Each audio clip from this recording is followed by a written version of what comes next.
A'udhu Bismillahir Rahmanir Rahim.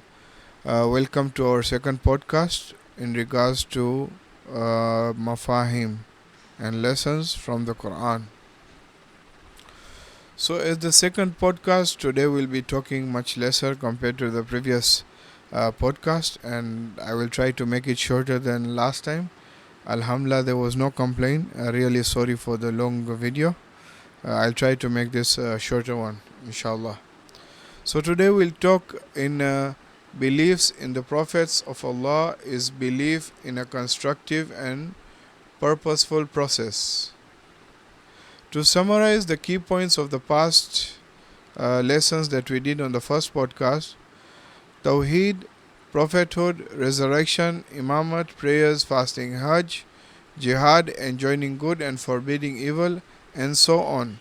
These principles have existed in all religions in their general form. The Quran says that you must believe in all the prophets and not just your own prophets, and this is based on the verse أعوذ بالله من الشيطان الرجيم بسم الله الرحمن الرحيم ليس البر أن تولوا وجوهكم قبل المشرق والمغرب ولكن البر من آمن بالله واليوم الآخر والملائكة والكتاب والنبيين.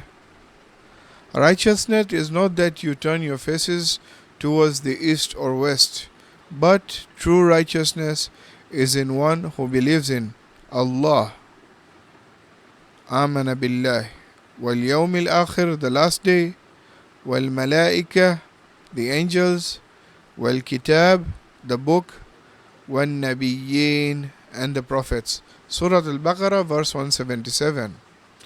It emphasizes that you must believe in all the prophets.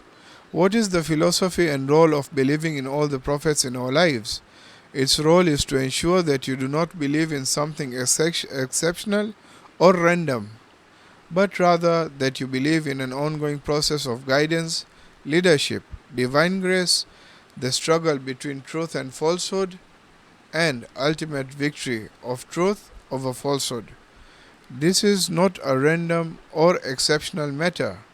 When a person believes that these struggles are a perpetual tradition throughout history, that the pharaohs have always drowned, that the names of Moses and others like him have always been remembered with honor, and that those who stood against the truth have always met a grim fate.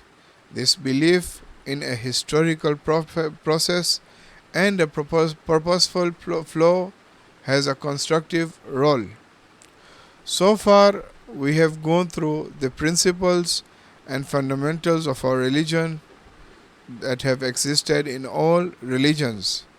To believe in the prophets means belief in a continuous process and not in an exceptional event. So when you have to say, "O you who believed," meaning O Muslims or people who have accepted this path, when the Quran says, "O you who believed," it lightens the difficulty of fasting, just as when the leader of the revolution says, "My children are those who hold Quran in one hand and a weapon in the other." The phrase "my children" in the sentence makes the difficulties easier to bear. It feels as if the burden is no longer heavy. Here God addresses, "Ya ayyuhalladhina amanu," O those who believe, O you those who have believed, O those who are attached to me, O allies, O those with whom I have a covenant. Ufu bi ahdi ufi bi ahdikum. Fulfill my covenant and I will fulfill your covenant.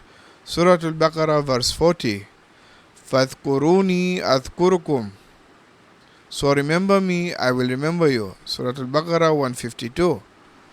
O you who have accepted this path, O heroic nation, this makes the hardship and the heavy burdens easier to bear.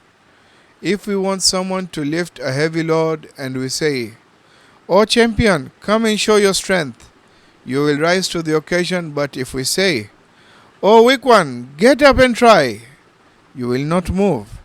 If you go to a teacher and say, "Dear teacher, since you are a knowledgeable person, I would like you to ask you a question," even if the teacher is tired or confused, when you address them respectfully, they will not hesitate to help. This is why it is said that if you want to invite someone to the truth, call them politely. If you say to Ahmad, "Ahmad, come and give injection," he might say, "Go away, I'm not in the mood."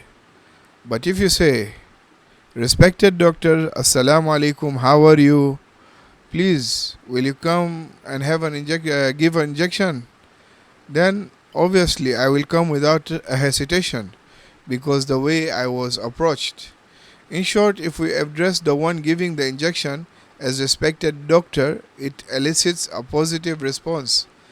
We are not suggesting flattery, but polite and respectful addressing has an effect in motivating action and effort. And for today, this is the end of the podcast. Wa alaikum salam wa rahmatullahi wa barakatuh.